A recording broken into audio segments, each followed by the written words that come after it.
दक्षिण भारत के इतिहास नहीं पढ़ा है। सर आपकी क्लास थी, आप आए थे?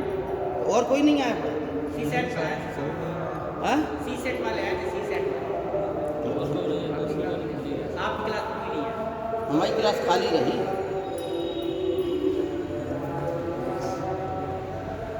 बताइए, हम मतलब दूसरे लोगों की क्लास में जो है ले लेते हैं, है नहीं? मतलब आप लोग खाली बैठे हैं। देखो, दक्षिण भारत का इतिहास आपका 3 दिन का टॉपिक था। हम थोड़े घर चले गए थे, काम था खेती संबंधी, इसलिए नहीं आ पाए। और 11 बजे के बाद कोई बस नहीं थी हमारे यहाँ उरई से यहाँ तक के लिए, इसलिए और नहीं आ पाए। तो इसमें जो है दक्षिण भारत के इतिहास में अभी आप लोगों ने कुछ पढ़ा है। जैसे अभी आपका टेस्ट हुआ चालुक्यों से संबंधित था, ठीक है? तो इसमें आप लोगों को एक चीज़ देखना है, क्या पढ़ना?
वंश महत्वपूर्ण है, ठीक है ना, जो परीक्षा की दृष्टि से आते हैं।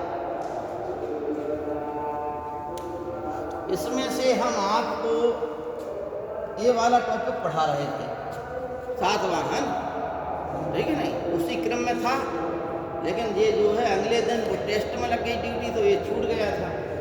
तो सातवाहन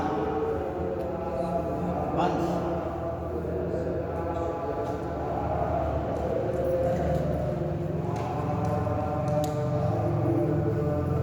पहले ये दृष्टि डालना है एक चीज पे, फिर हम लिखा रहे आप लोगों को, ठीक है नहीं? कि दक्षिण भारत वास्तव में भारत की मुख्य भूमि, ठीक है नहीं? जो उत्तर भारत है, ये भौगोलिक परिस्थितियों के परिणाम स्वरूप यहाँ पर कभी समुद्र था, तो भौगोलिक परिस्थितियों के परिणाम स्वरूप वो समुद्र जो है खाली होता चला गया, ठीक है नहीं? और यहाँ पर मैदान का निर्माण हुआ, जो और जहाँ हिमालय है वहाँ मुख्य समुद्र था, जैसे तेतीस सागर कहते हैं, भूगोल में पढ़ा होगा, तो वहाँ पर आज हिमालय पर्वत श्रृंखला, ठीक है नहीं? भारत की जो मुख्य भूमि है, यहीं से जो है धीमे धीमे कट के ऑस्ट्रेलिया जो है, ऑस्ट्रेलिया महाद्वीप अलग हो गया, अफ्रीका महाद्वीप इधर को चला गया, ठीक? ये सब एक समय ऐसा था कि एक ही स्थल मंडल था, जिसे पेंजिया कहा जाता था, ठीक है नहीं? लेकिन अंत में जो है भौगोलिक परिस्थितियाँ ऐसी हुई कि जो प्लेटें आपस में घर्षण करती नहीं, और एक स्थल से दूसरा स्थल जो है दूर होता चला गया, ठीक? भारत में भी अंगारू कंगारू तमाम चीज़ों के, मतलब जेब्रा है, जिराफ है, शुतुरमुर्ग है, आप लोगों को बताया था बांदा में भी शुतुरमुर्ग के वो पाए गए, है नहीं, अवशेष। तो जाहिर है कि जब अवशेष पाए गए तो किसी समय ये रहे होंगे। दक्षिण अफ्रीका में, भारत में सबसे ज़्यादा डायनासोर के वो पाए गए अंडे और हड्डियाँ पाई गई। अंडे भारत में सबसे ज़्यादा कहाँ? गुजरात तरफ को पाए गए। विदेशी लोग आए और ले गए, हम लोग महत्व ही नहीं समझते थे। अभी स्वतंत्रता के बाद की बातें हैं जी, ठीक है नहीं? 90 के आसपास के 80 और 90 के बीच में जो है डायनासोर पे, उसी पे जो है डायनासोर पे फिल्में बनी, ठीक? उनकी अस्थियाँ पाई गई। एक ऐसा कालखंड था जहाँ मानव का उद्विकास हुआ, जीवों का उद्विकास हुआ। उस विकास का चरण का गवाह जो है भारत भूमि रहा। ठीक, दक्षिण भारत वास्तव में एक समय ऐसा था कि यहाँ पर बड़े बड़े ज्वालामुखी थे। ठीक है ना, जिस प्रकार से जो परिस्थितियाँ दक्षिण अफ्रीका में हैं वही परिस्थितियाँ दक्षिण भारत में हैं। घने जंगल, सदाबहार जंगल, ठीक है नहीं।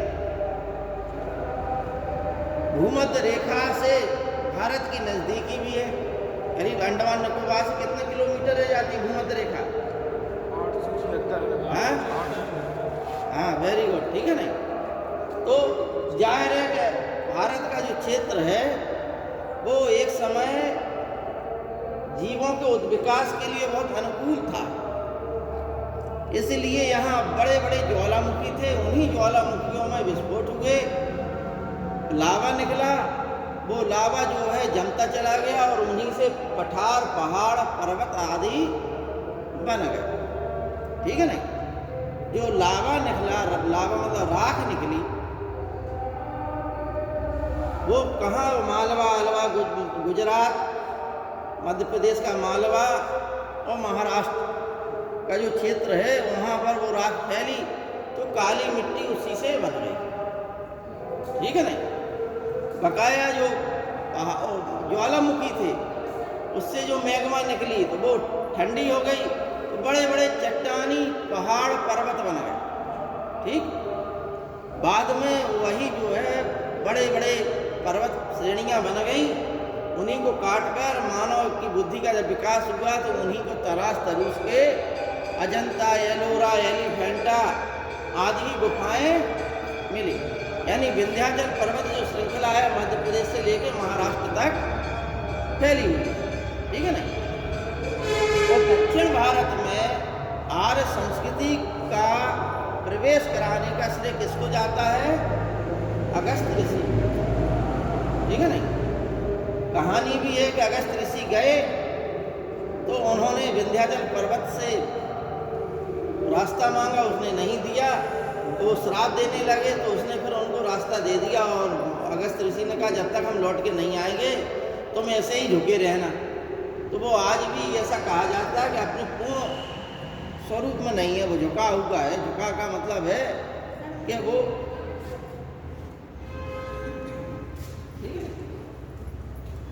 इस प्रकार से दक्षिण भारत में जो दक्षिण भारत की संस्कृति का प्रारंभिक स्रोत है वो है संगम साहित्य। ठीक, संगम साहित्य संगम वंश के अंतर्गत आता, जिसमें 3 वंश थे, चेर, चोल और पांडव। चेर, चोल और पांडव वंश। बाद में जो है इन वंशों का पतन हो गया और कई वर्षों के पश्चात एक वंश जो है पुनः जो है नए सिरे से उत्पन्न हो गया।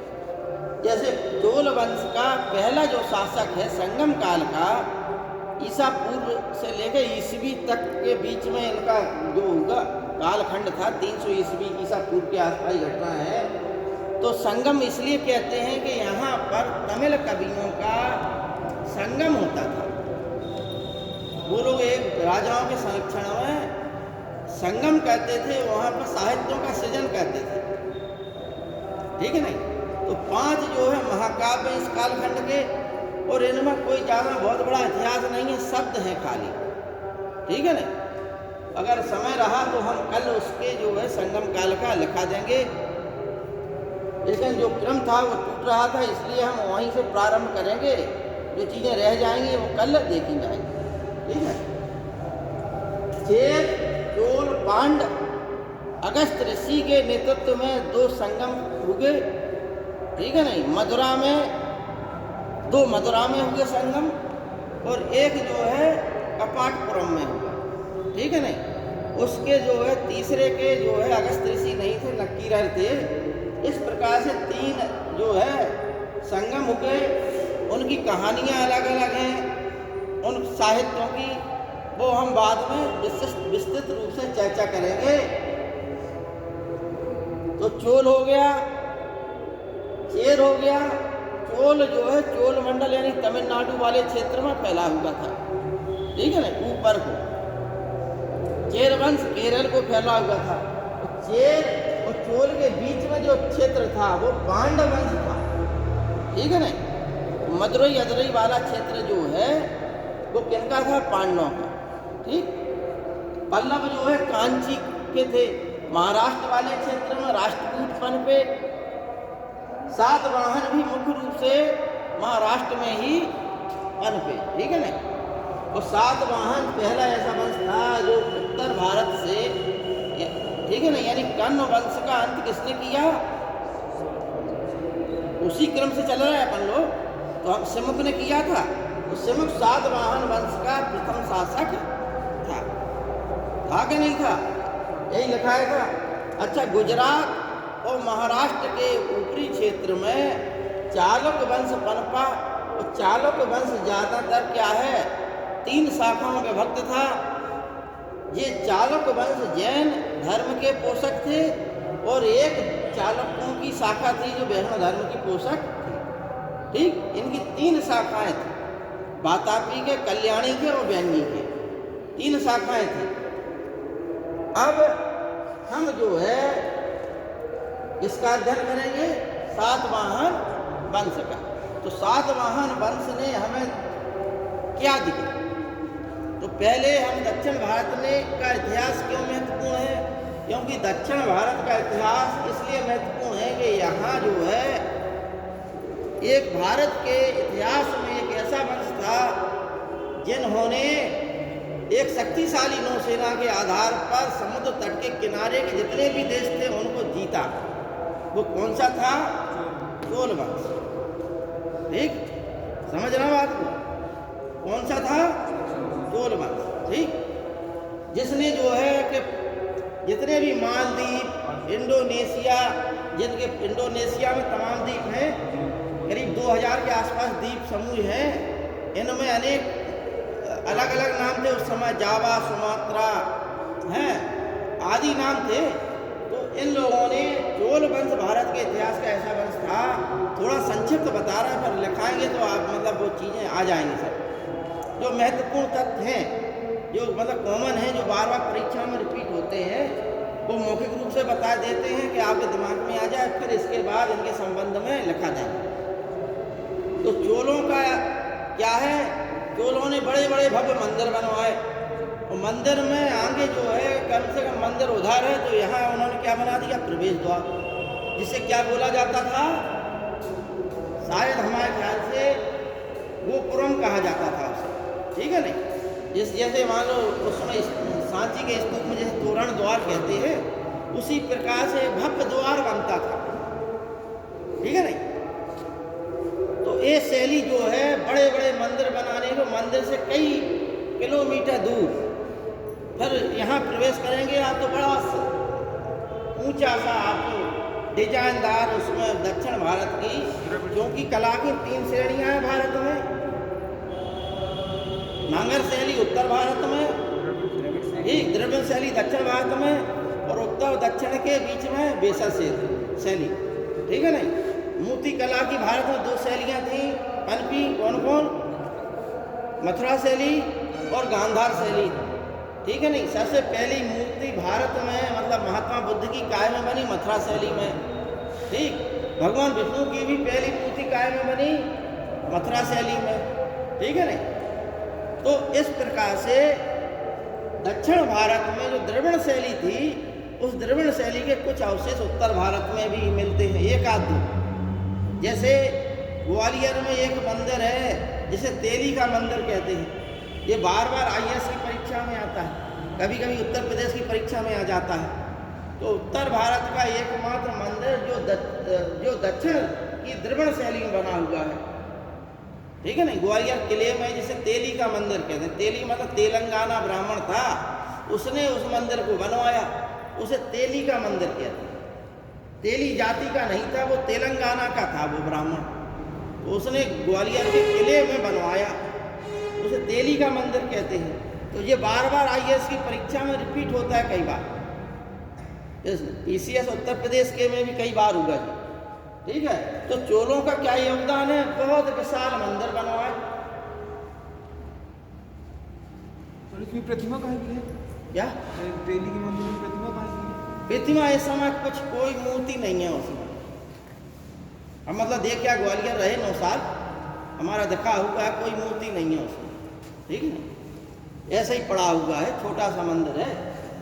चोलों का योगदान और क्या है, चोलों ने जो नृत्य रथ डांसिंग शिवा बोलते हैं जिसे, ठीक है नहीं, क्या नटराज शिव, ये मूर्ति बनाने का श्रेय किसको दिया जाता है?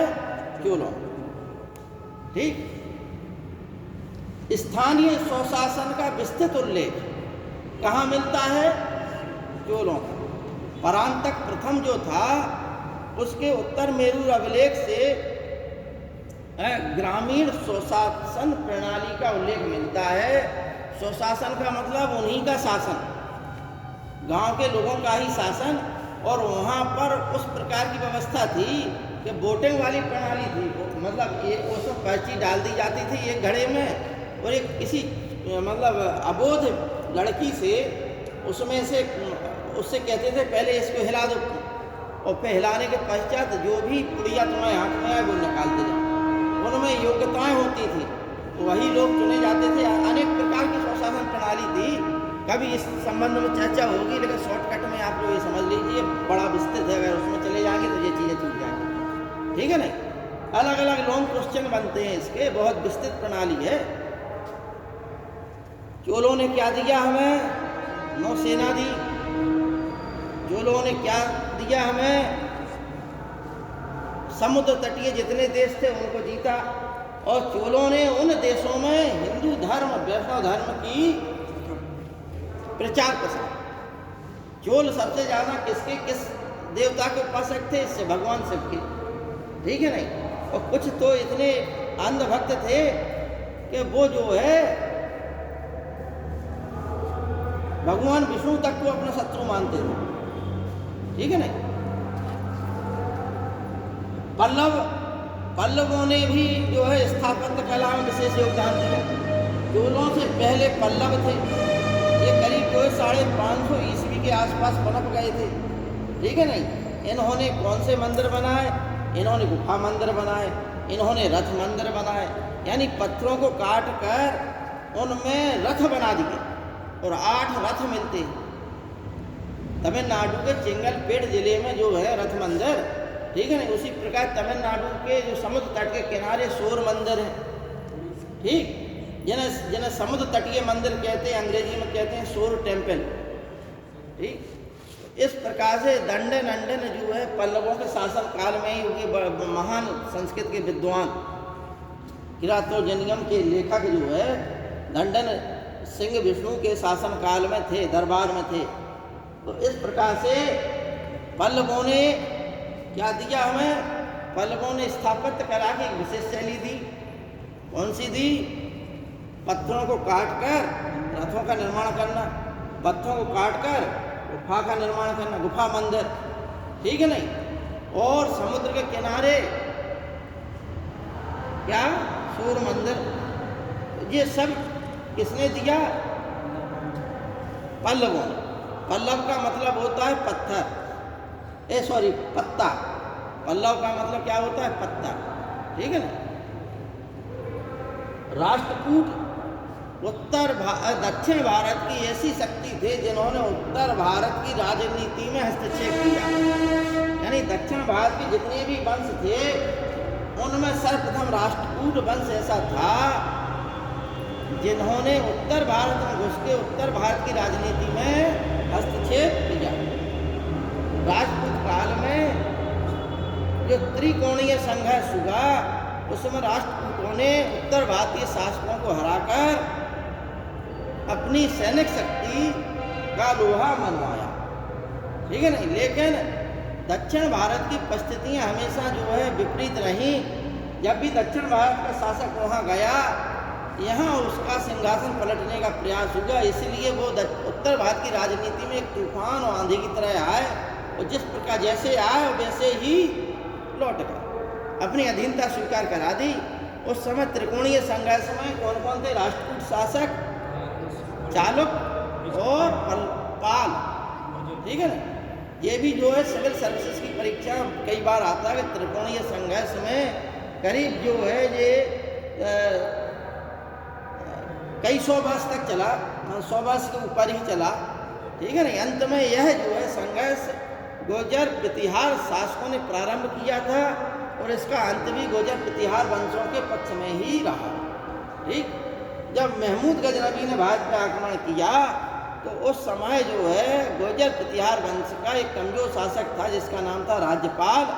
उसे जो है चंदेल वंश के शासक विद्याधर ने हटा दिया, उसे मरवा दिया था, ठीक है नहीं। जब महमूद गजनबी का भारत पर आक्रमण हुआ उस समय भारत का सबसे शक्तिशाली शासक चंदेल वंश का यानी बुंदेलखंड का शासक विद्याधर था, जिसे महमूद गजनबी युद्ध में नहीं हरा पाया।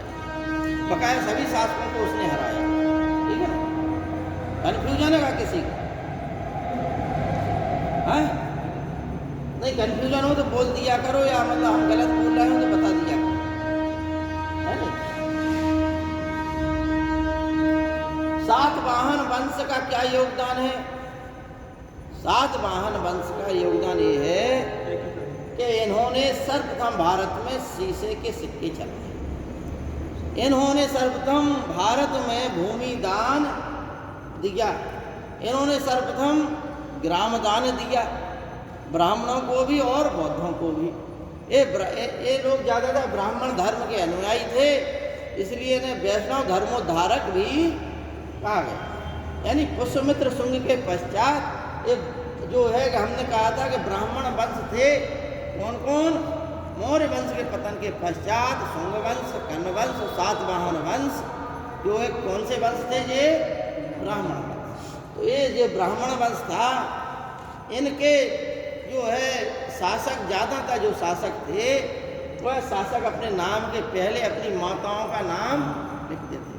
जैसे गौतमी पुत्र सातकर्णी, और गौतमी पुत्र सातकर्णी ही इस वंश का सर्वश्रेष्ठ शासक था, ठीक है नहीं। पुलुमावी सातकर्णी, यज्ञश्री सातकर्णी, इस प्रकार से वासिष्ठी पुत्र पुलुमावी, इस प्रकार से जो है अपनी माता अपने जो शासक जो है अपनी माताओं के नाम अपने नाम के पहले लगाते थे। तो इनका यह योगदान है। अब आप लोग सातवाहन वंश की हेडन डालिए, इसमें आप लोगों को लिखा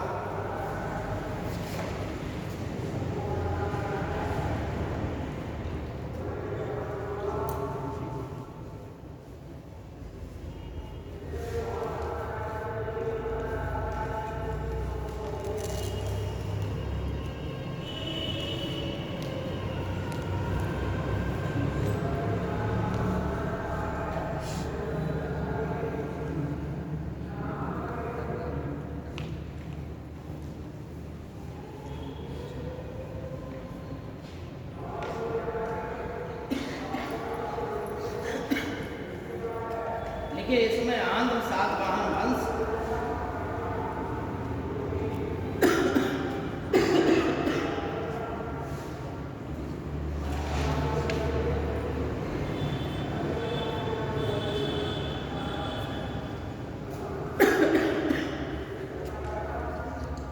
तीन 300 वर्षों तक लंबा शासन करने वाला पहला वंश।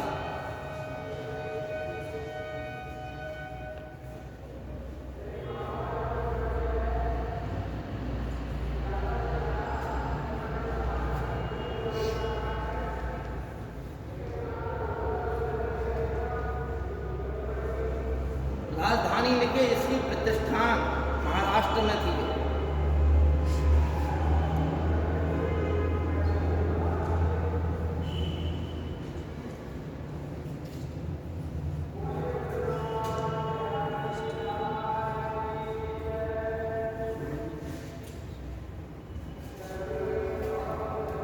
इनका जो है पुराणों में उल्लेख आंध्र के रूप में आया है। किसके रूप में आया है? आंध्र। लेकिन अभिलेखों में जैसे अशोक के अभिलेख हैं और उनके भी अभिलेख हैं, वहाँ पर उनका नाम सातवाहनों के रूप में आया। तो लिखिए पुराणों में आंध्र और अभिलेखों में सातवाहन।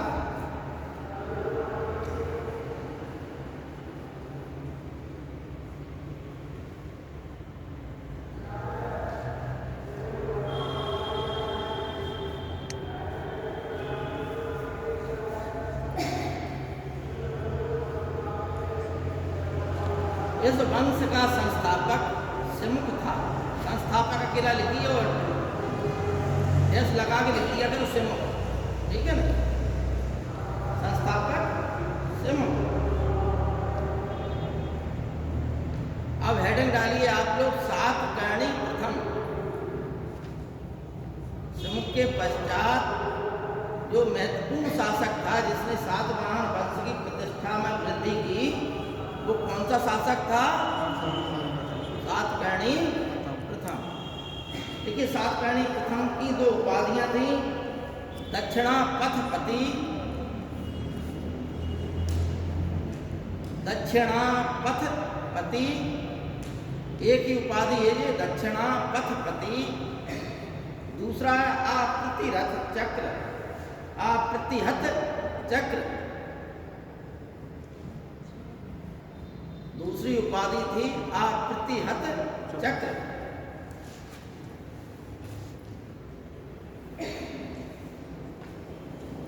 इसने 2 अश्वमेध यज्ञ और 1 राजसूय यज्ञ कराया।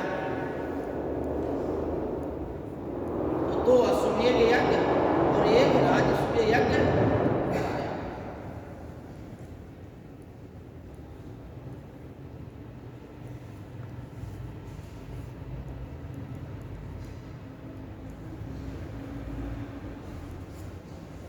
ये राजसूय यज्ञ का मतलब क्या होता है? क्या है बेटा? राजसूय यज्ञ का मतलब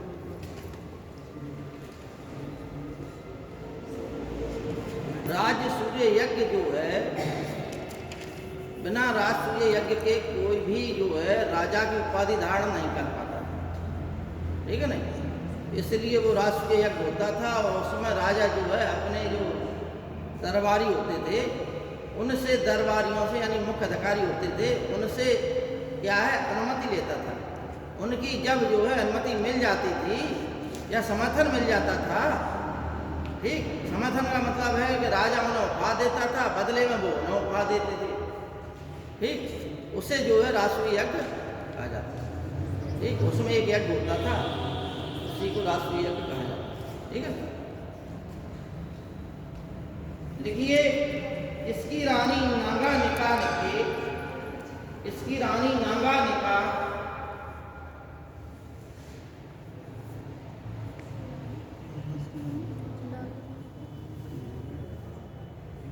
इसकी रानी नागानिका, नागानिका के नाना घाट अभिलेख से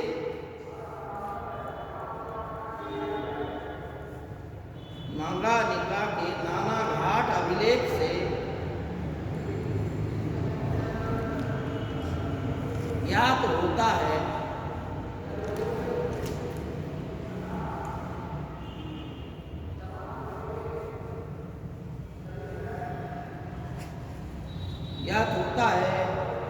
कि पहली शताब्दी ईसा पूर्व में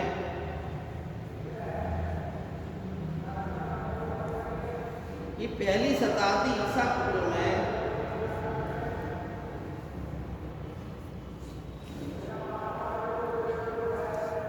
ब्राह्मणों एवं बौद्धों को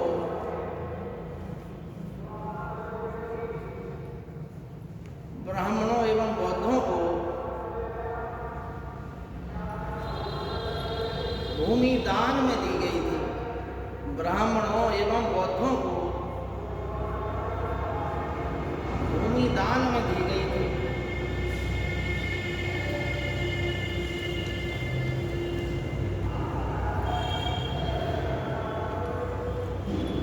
भूमि दान का यह भारत में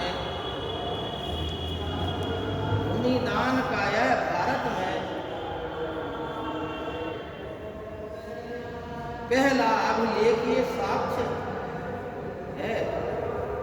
भूमि दान का यह भारत में पहला अभिलेखीय साक्ष्य है।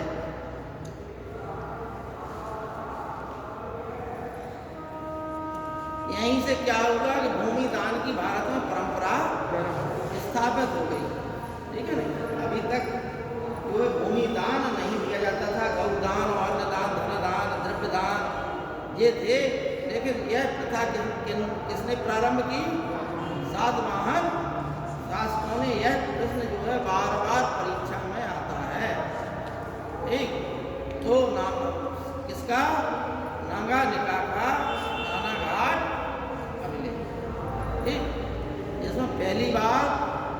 दान का उल्लेख किया गया।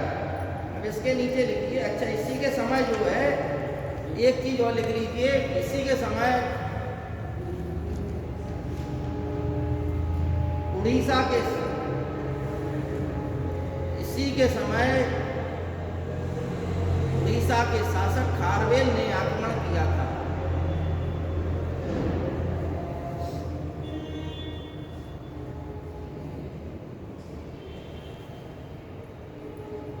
खारवेल ने आक्रमण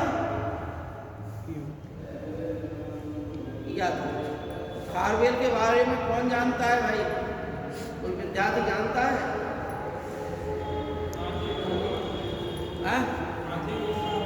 वेरी गुड। देखिए उड़ीसा में एक वंश था जिसका नाम था मेघवाहन वंश, ठीक है नहीं?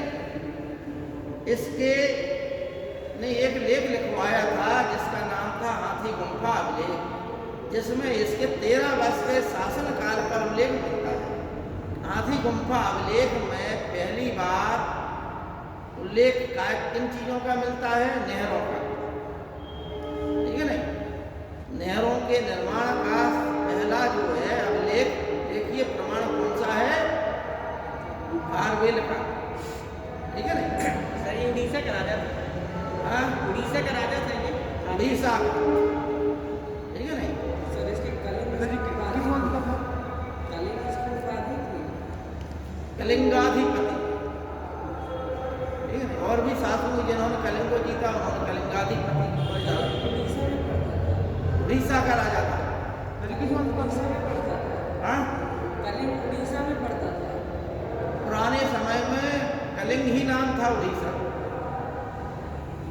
अशोक ने किसको जीता था? कलिंग उड़ीसा को तो नहीं जीता था, कलिंग है नहीं? कहीं उड़ीसा शब्द नहीं आया है। उड़िया देखो, तुम्हें बता, जब भारत स्वतंत्र हुआ तो भाषा के आधार पर राज्यों का गठन होगा। तो जितना क्षेत्र उड़िया भाषा बोलने वाला था उतने क्षेत्र को उड़ीसा कह दिया, ठीक है ना? हालांकि करीब करीब 1936 में 1911 में बंगाल से बिहार अलग हुआ और 1936 में बिहार से बंगाल अलग कर दिया गया, ठीक है ना? राज्यों का पुनर्गठन जो है भाषा के आधार पर किया गया। अब देश का ये दुर्भाग्य है क्या? नहीं, बंगाल का विभाजन 1905 में हुआ था, वो अलग बात है। वो पूर्वी बंगाल पश्चिमी बंगाल, लेकिन बंगाल से बिहार कब हुआ? 1911 में, ठीक है नहीं? 1911 में होगा। बंगाल से अलग ही काट के तो होगा, ठीक है नहीं? पहले क्या है, बंगाल में ही बंगाल बिहार उड़ीसा था, और उस समय बंगाल जब विभाजन किया गया तो बंगाल पूर्वी बंगाल पश्चिमी बंगाल हुआ। तो पूर्वी बंगाल जो बांग्लादेश है वर्तमान का, वो हो गया था। और इस समय जो पश्चिमी बंगाल है उसमें पश्चिम बंगाल बिहार उड़ीसा ये था। बाद में लॉर्ड हार्डिंग ने उसको 1911 में राजधानी परिवर्तन कह दिया, बंगाल विभाजन रद्द कर दिया, बंगाल पश्चिम बंगाल से बिहार को अलग कर दिया। बिहार में ही उड़ीसा सम्मिलित था। 1936 में फिर जो है कि उड़ीसा बना दिया गया, ठीक है?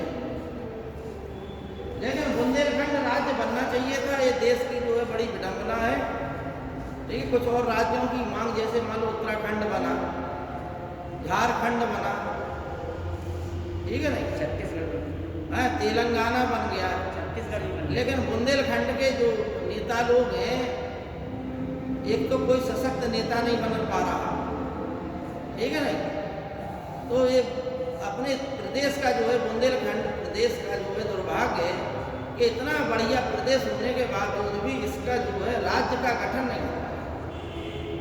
14 राज्य जो है, 14 जिले किसमें है? मध्य प्रदेश में, और 7 जिले उत्तर प्रदेश के, ठीक है ना? और यह जो है आर्थिक रूप से बड़ा समृद्धशाली प्रदेश है, सांस्कृतिक दृष्टि से बड़ा समृद्धशाली प्रदेश रहा, लेकिन इसका जो है राजनीति के तहत जो है दोहन हो रहा है, विकास नहीं हो रहा है, ठीक है ना? चलिए कि अब हो सकता है आप लोगों में से कोई बड़ा नेता बन जाए, है नहीं? राजा बुंदेला ने एक समय जो है बुंदेलखंड राज्य की मांग की थी, अभी सर महाराजा में तो आए थे यूनिवर्सिटी। लेकिन फिर फिल्मों में चले गए फिर, ठीक है नहीं। छोटा मोटा संघर्ष, जब संघर्ष लंबा हो, बड़ा हो और संघर्षशील लोग हों, तभी जो है सशक्त पैमाने पर मांग की जाए, तभी प्रदेश का गठन होता है। चलिए लिखिए, इसके पश्चात जो है सात करने के पश्चात जो प्रसिद्ध शासक बना वो था हार, और ठीक है ना।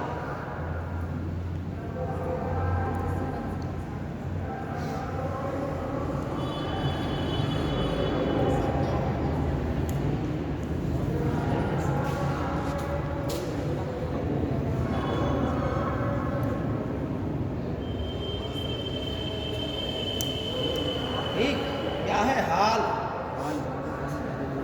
यह जो है एक विद्वान राजा था, पढ़ा लिखा शासक था। इसने प्राकृत भाषा में क्या लिखा? गाथा सप्तशती, एक किताब पुस्तक लिखी थी इसने, जिसका नाम था गाथा सप्तशती। लिख लीजिए कि इसने प्राकृत भाषा में गाथा सप्तशती की रचना की। प्राकृत भाषा में गाथा सप्तशती की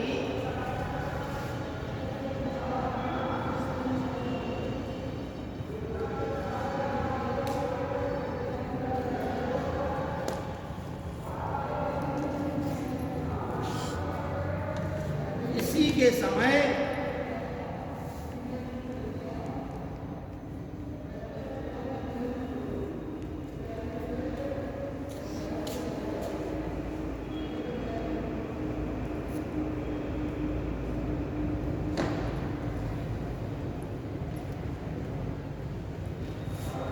ये दो लेखक थे इसी के समय, ठीक है ना। गुणाढ्य और सरवर्मन। गुणाढ्य ने जो है बृहत कथा कोश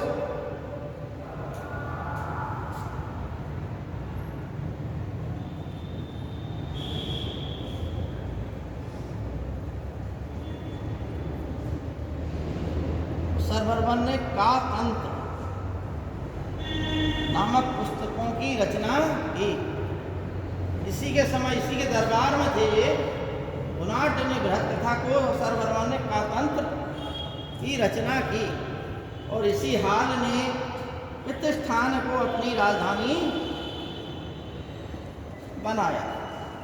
तो प्रतिष्ठानपुर भी एक मिलता है, क्या है? प्रतिष्ठानपुर भी कहीं कहीं मिलता है। हाँ हाँ, ठीक है ना। ये प्रतिष्ठान कहाँ थी? गोदावरी नदी के तट पर।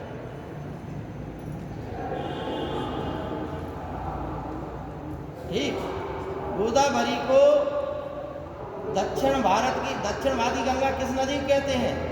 गोदावरी। ठीक, और संसार में ऐसी कौन सी नदी है जिसका पानी भी गंगा नदी की तरह है?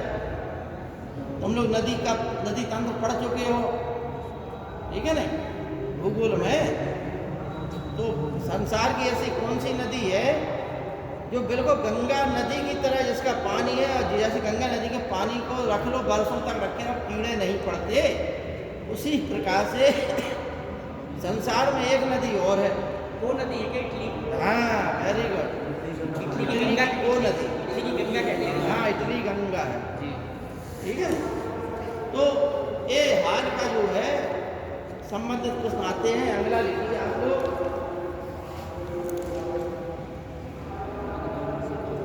गौतमी पुत्र सातकर्णी। गौतमी पुत्र सातकर्णी।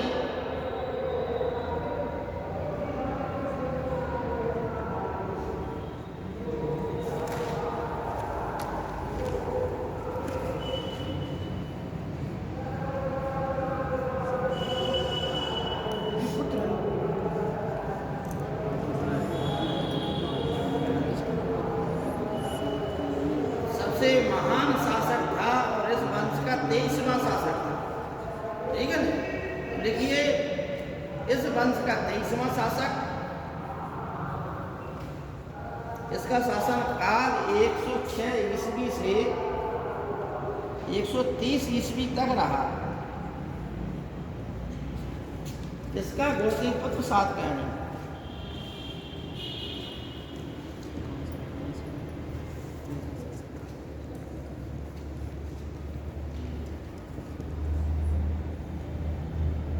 इसकी माँ का नाम गौतमी था, इसलिए इसको क्या कहा गया, गौतमीपुत्र सातकर्णी। ठीक है ना। इनकी माँ का एक लेख मिलता है, कहाँ से, नासिक से। ठीक है ना, जिसमें इसे बेणा कटक स्वामी कहा गया है। ठीक, ये उपाधि थी बेणा कटक स्वामी, और बेणा कटक नाम से इसने एक नगर भी बसाया। देखिए इसमें पहले उपाधियां लिख लें आप इसकी।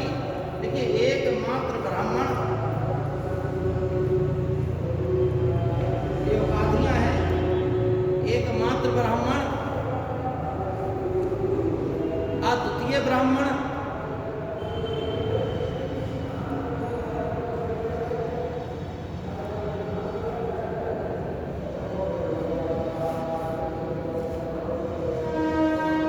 विंध्य नरेश, विंध्य नरेश,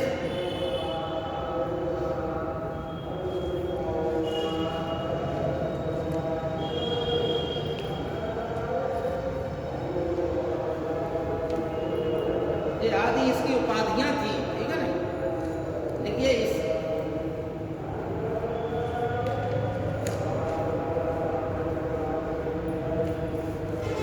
एक हमने बताई थी बेण कटक स्वामी उपाधि, बेण कटक स्वामी इसकी उपाधि थी। जो नासिक अभिलेख से पता चलता है इसकी कौन सी उपाधि थी, बेण कटक स्वामी।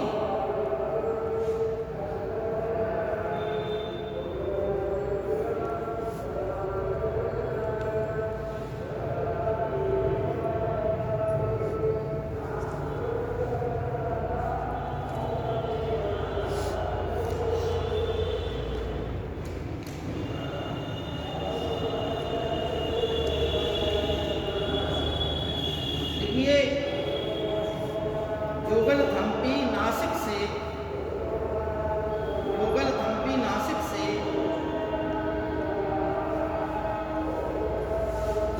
शक शासक मेहरबान की, शक शासक नेहपान की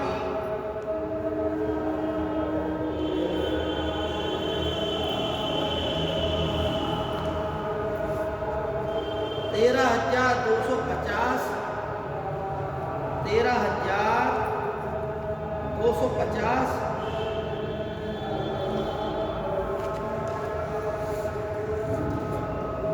चांदी की मुद्राएं मिली हैं। 13,250 चांदी की मुद्राएं मिली हैं।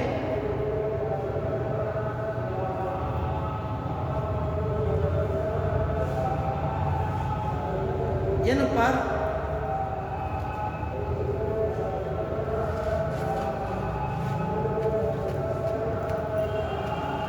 पर गौतमीपुत्र सातकर्णी द्वारा, जिन पर गौतमीपुत्र सातकर्णी द्वारा पुनः ढाले जाने के प्रमाण मिलते हैं।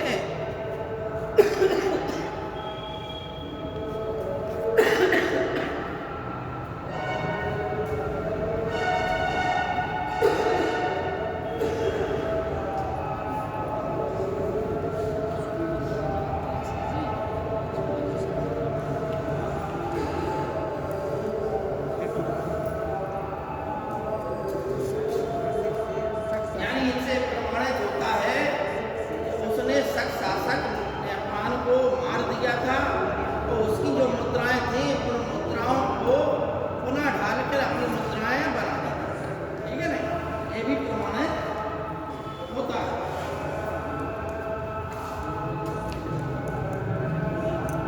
लिखिए नासिक के बौद्ध संघ को, नीचे से लिखिए नासिक के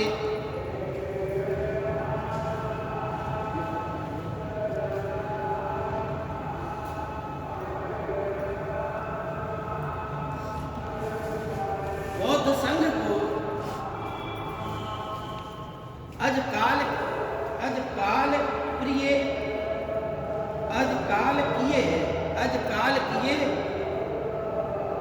तथा काले के, अजकाल किए तथा कारले के भिक्षु संघ को, काले के भिक्षु संघ को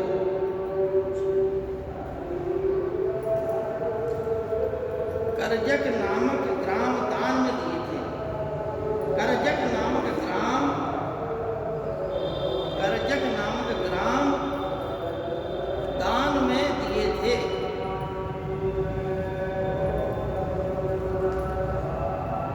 अब अगला लिखिए वासिष्ठी पुत्र पुलुमावी।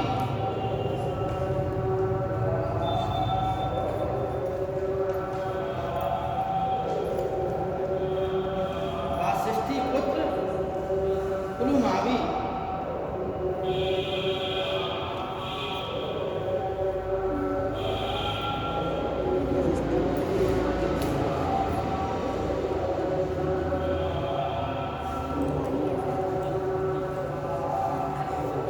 देखिए ये जो है वासिष्ठी पुत्र पुलुमावी ऐसा शासक था जिसे रुद्रदामन ने 2 बार हराया। ठीक है नहीं, ध्यान देना आप लोग। वासिष्ठी पुत्र पुलुमावी ऐसा शासक था जिसे रुद्रदामन, जो जूनागढ़ अभिलेख वाला, इसे जो है और संस्कृत में पहला लिखित जो है अभिलेखीय कौन सा है? रुद्रदामन का जूनागढ़ संस्कृत भाषा। ठीक है नहीं, तो यह रुद्रदामन ने इसे 2 बार हराया, लेकिन दोनों बार इसे जो है जिंदा छोड़ दिया। इसलिए छोड़ दिया कि इसके जो भाई थे उसको रुद्रदामन की पुत्री ब्याही थी, इसलिए इसे 2 बार छोड़ दिया। ठीक है नहीं, तो इसमें यही लिखिए इसके बारे में। इसे शक शासक रुद्रदामन ने, इसे शक शासक रुद्रदामन ने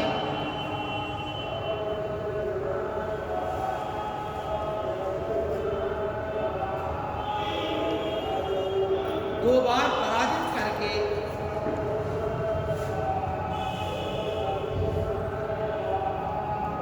रुद्रदामन ने 2 बार पराजित करके छोड़ दिया था।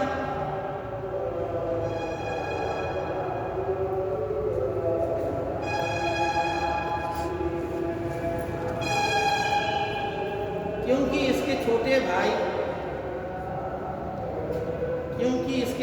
भाई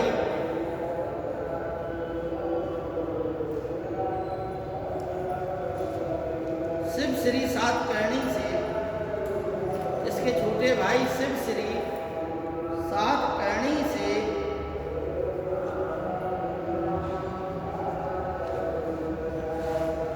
रुद्रदामन की पुत्री का विवाह हुआ था।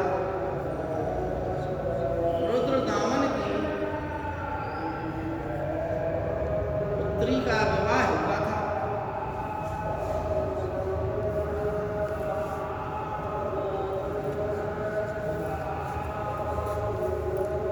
अगला पैराग्राफ चेंज करके लिखिए कि इसने अमरावती के स्तूप का,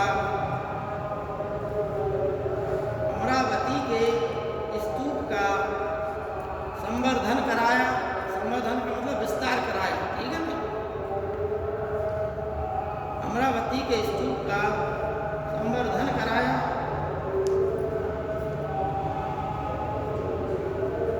लिखिए नीचे से पैराग्राफ चेंज करके, पुराणों में इसे पुलोमा कहा गया। पुराणों में इसे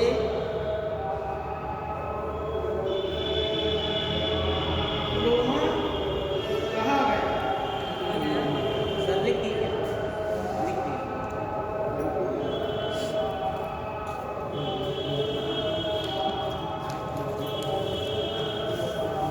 पुराणों में से क्या कहा गया? पुलोमा। ठीक है, पुराणों में से पुलोमा। और इसकी एक उपाधि थी दक्षिणा पथेश्वर।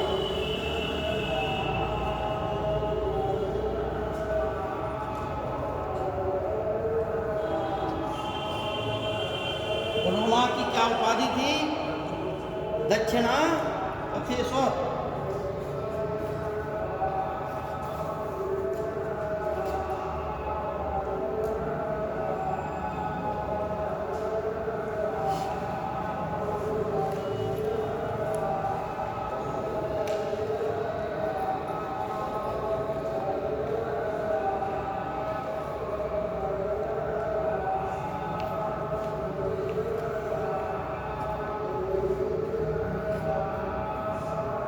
एक है यज्ञ श्री सातकर्णी। अब लिखे यज्ञ श्री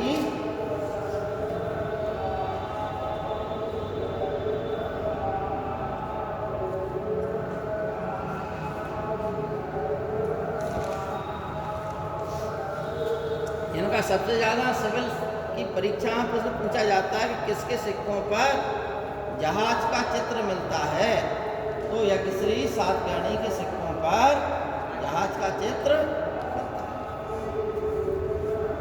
देखिए इसके सिक्कों पर जहाज के चित्र मिलते हैं।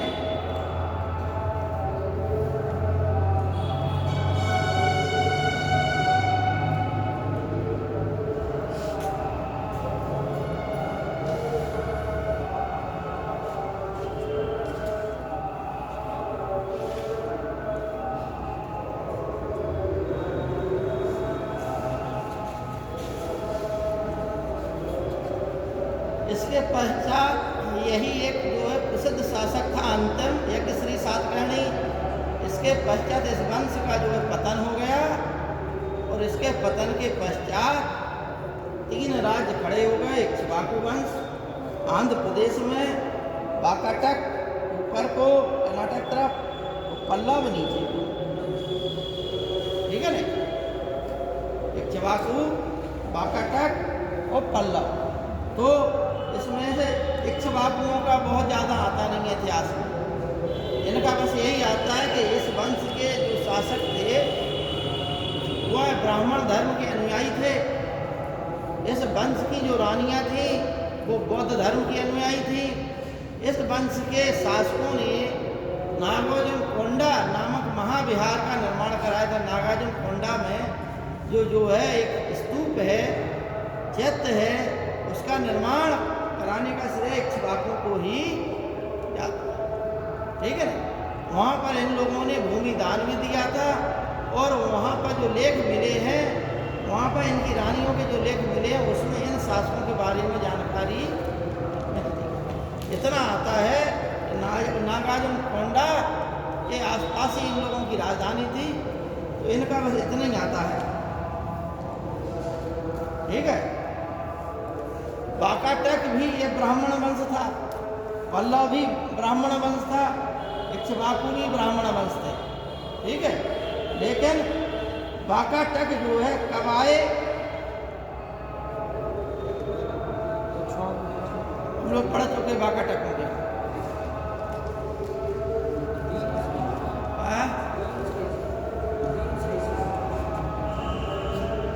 ये वाकाटक जो है गुप्त वंश के शासक, ठीक है ना। वाकाटकों का पढ़ा है आप लोगों ने पूरा लिखाया है? तो अगर इनका लिखा हो तो ये ना लिखो।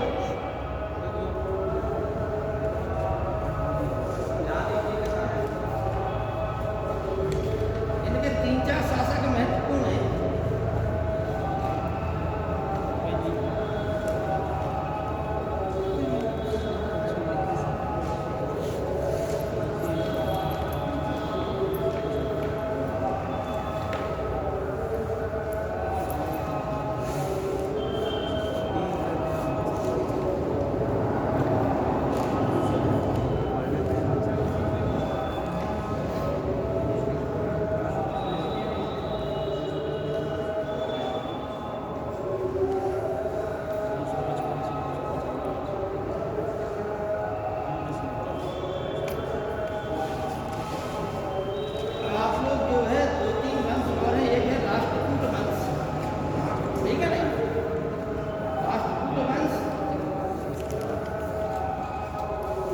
और चोल वंश, ये ज़्यादा महत्वपूर्ण है। तो इनमें से जो लिखना हो तो आप लोग बता दो बहुमत क्या था। चोल लिखवा दीजिए। चोल लिखा था, लिखिए चोल वंश है डंडा।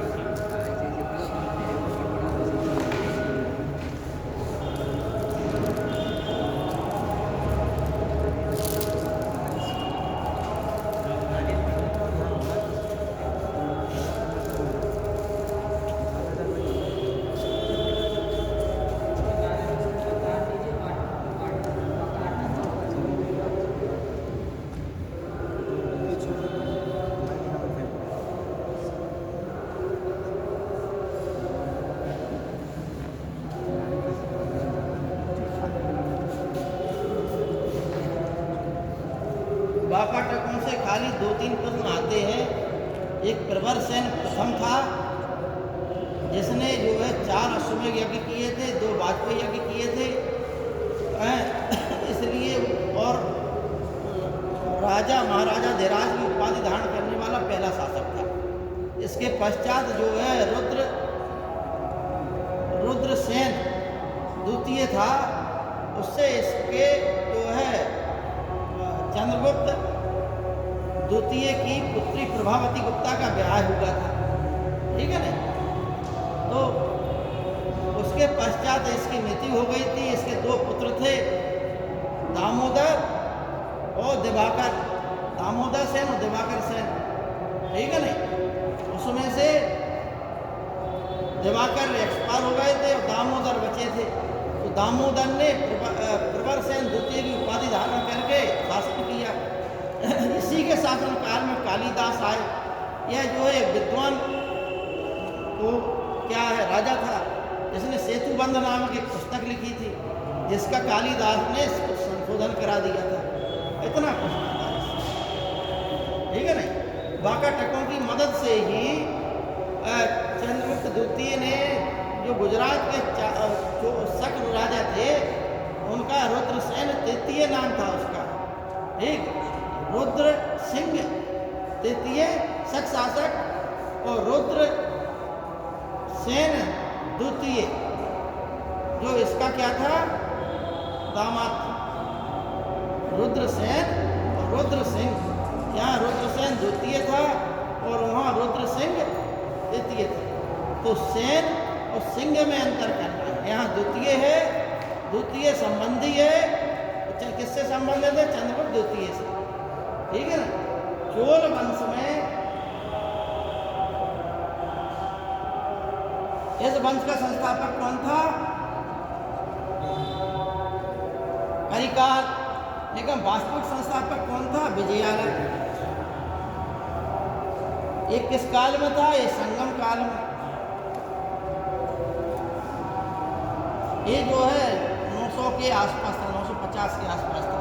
तो इसे जो है वास्तविक संस्थापक कहते हैं, ठीक है ना। जो पहला लिखिए संस्थापक करिकाल। एक समय था कि पूरे तमिलनाडु को चोलोमंडल कहा जाता था, ठीक है ना। आज जिसे हम कोरोमंडल कहते हैं, कोरोमंडल तट, वो वास्तव में चोलोमंडल तट था, ठीक। चोलिस्तान, और इनका उल्लेख जो है अशोक के अभिलेख में मिलता है। अशोक के अभिलेख में भी इनका उल्लेख मिलता है। लिखिए विजयालय के बारे में लिखिए। इसकी उपाधि नरकेसरी, विजयालय की उपाधि क्या थी? नरकेसरी।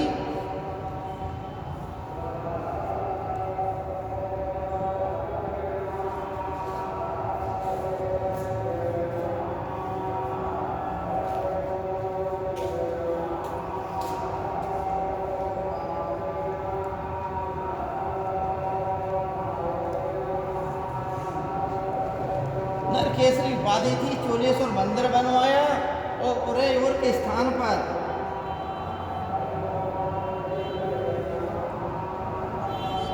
ये 950 नहीं लिखना, ये 9वीं शताब्दी में था, ये 9वीं शताब्दी यानी 800 के आसपास था, ठीक है ना। उरैयोर तो इसने राजधानी, उरैयोर के स्थान पर इसने राजधानी क्या बनाई? तंजौर, ठीक है ना। पहले पुरानी राजधानी क्या थी? उरैयोर, उसके स्थान पर विजयालय ने राजधानी क्या बनाई? तंजौर, ठीक है ना।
वीर राजेंद्र कुलोत्तुंग फर्स्ट, अधिराजेंद्र कुलोत्तुंग सेकंड।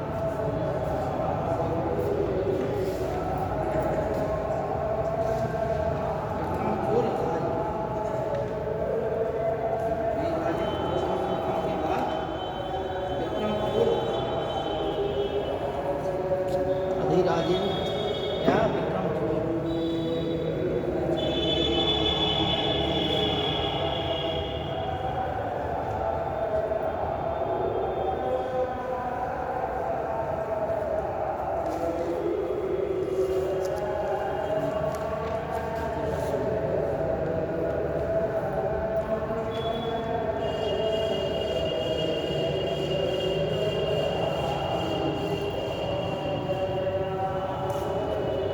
ये क्रम बता दिया आप लोगों को। इसमें से परांतक, राजराज प्रथम, राजेंद्र प्रथम, ये दो ज़्यादा महत्वपूर्ण हैं।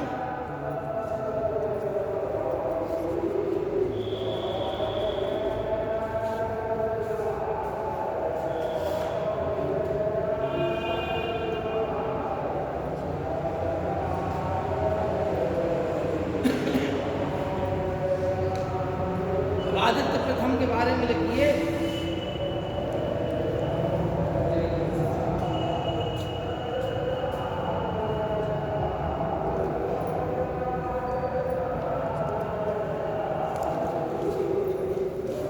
देखिए, कावेरी नदी के तट पर, कावेरी नदी के तट पर शिव मंदिर का निर्माण कराया। कावेरी नदी के तट पर शिव मंदिर का निर्माण कराया।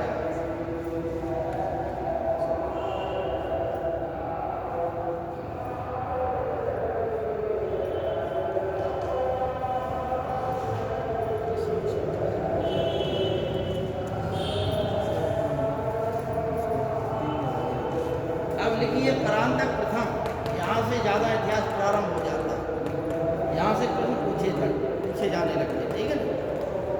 परांतक प्रथम से। देखिए मदुरै किनकी राजधानी थी है मालूम? पांडव। ठीक, तो मदुरै को जीतने के कारण इसकी उपाधि क्या हो गई? मदुरै कोंड। देखिए मदुरै को जीतने के कारण, परांतक प्रथम के बारे में लिखिए, मदुरै को जीतने के कारण इसकी उपाधि मदुरै कोंड हो गई।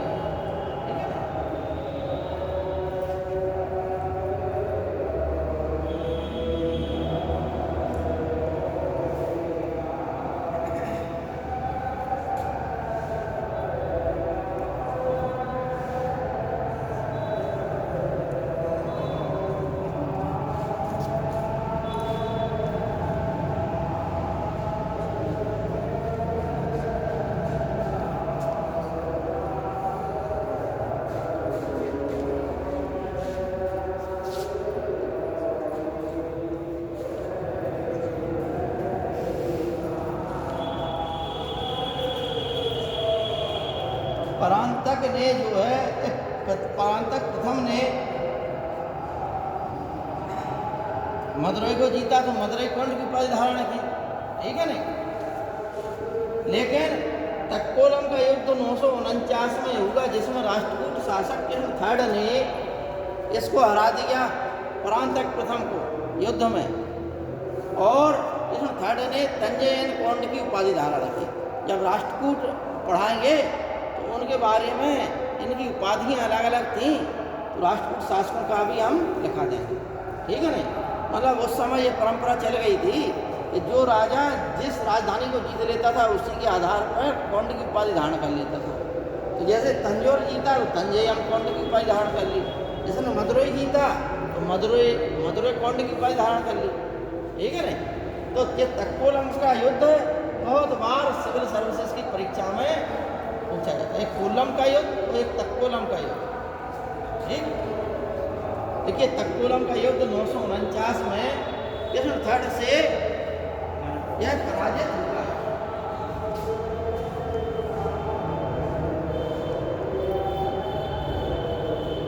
इसी के समय औरंगनाथ मंदिर,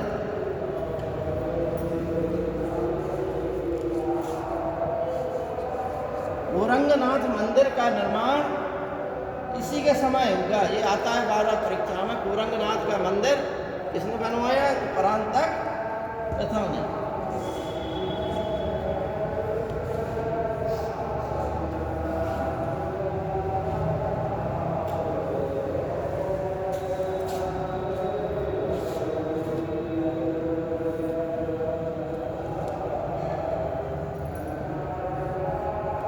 ये ऋग्वेद का टीकाकार था वेंकट माधव, ये इसी के दरबार से संबंधित था। जो ऋग्वेद का टीकाकार वेंकट माधव इसके शासन काल में रहता था। इतना लिख रहे हैं कि वेंकट माधव इसके दरबार से संबंधित था, दरबारी था।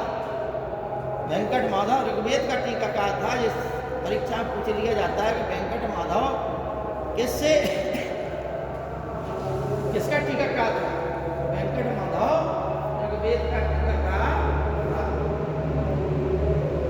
का मतलब है भाष्यकार, भाष्य लिखने वाले, ठीक है ना?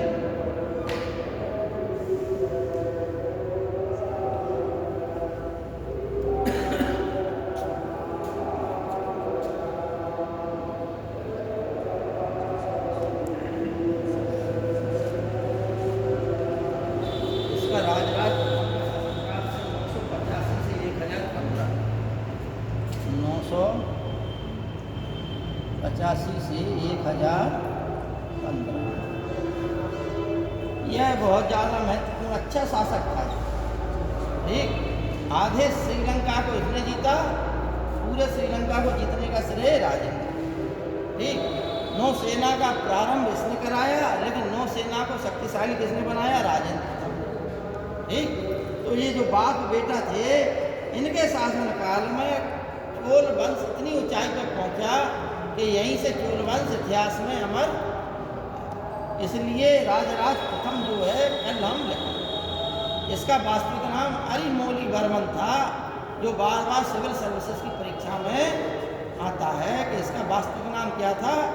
हरिमूली वर्मन, और राजराज इसकी उपाधि थी, क्योंकि अनेक शासक हुए इसलिए इसे क्या कहते हैं, राजराज प्रथम। हरिमूली वर्मन इसका वास्तविक नाम था। बकाया जो है इसके संबंध में कल हम लिखाएंगे, इनका लिखा देंगे, जो और बचे हैं जितना होगा उतना हम आप लोग लिखाने का समझाने का प्रयास करेंगे। सर परांतक भ्रष्ट का कार्यकाल कितना था? इसके जस्ट पहले था, बता देते हैं इसको, बता 907 से 955 तक था, इसमें बीच में कोई रह गए थे, 907 से 955।